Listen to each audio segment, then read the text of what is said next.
Hello guys. तो दोस्तों, जब बच्चे पर आंच आती है तो एक माँ चंडी बन जाती है। इस विषय पर श्रीदेवी की मॉम से लेकर रवीना टंडन की मात्र जैसी फिल्में आ चुकी हैं। वहीं अब काजोल अपनी नई फिल्म माँ में भी माम तत्व के इसी रूप को पर्दे पर उतार रही हैं।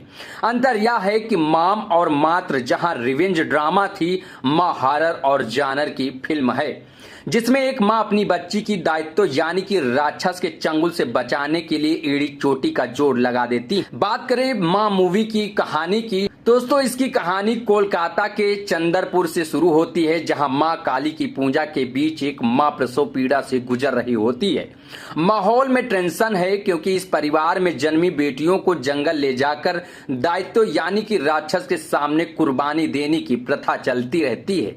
इसीलिए उस दिन जन्मी बच्ची भी कुर्बान हो जाती है, जबकि उसकी जुड़वा भाई शुभांकर यानी कि इंद्रनील सेना गुप्ता इस खूनी रिवाज मानने वाले अपने पुरखों और गांव से दूर रहकर अपनी पत्नी अंबिका यानी कि काजोल और बेटी श्वेता यानी कि किरण शर्मा के साथ खुशहाल जिंदगी बिता रहा होता है। 12 वर्षीय श्वेता का गांव जाने का बहुत मन होता है, पर शुभांकर उसे उस जगह की परछाई से भी दूर रखता है।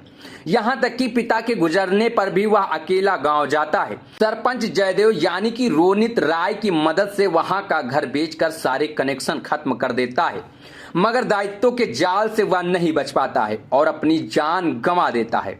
ऐसे में अंबिका और श्वेता यानी कि काजोल और काजोल की बनी बेटी श्वेता को चंदरपुर लौटना ही पड़ता है, जहां कई राज खुलते हैं। गांव की बच्चियां अपना पहला पीरियड आने के साथ ही गायब हो रही होती। मान्यता है कि दायित्व उन्हें उठा ले जाता है। ऐसे में जब दायित्व के काले हाथ श्वेता तक पहुंच जाते हैं तो अंबिका कैसे उसका मुकाबला करती है, यह तो आपको फिल्म देखकर ही पता चलेगा। लेकिन वास्तव में जिस प्रकार से अपनी बच्ची की रक्षा करती हैं माँ यानी कि काजोल, आप तो देखकर हैरान रह जाएंगे। अगर आपने अभी तक ये मूवी नहीं देखी तो बिल्कुल दौड़ के जाइए, थिएटर पहुंचिए, टिकट लीजिए, चेयर पर बैठिए, चेयर को दोनों हाथ से पकड़ लीजिए और उसके बाद देखिए, क्योंकि कुछ डरावना सीन भी आपको देखने को मिल सकता है।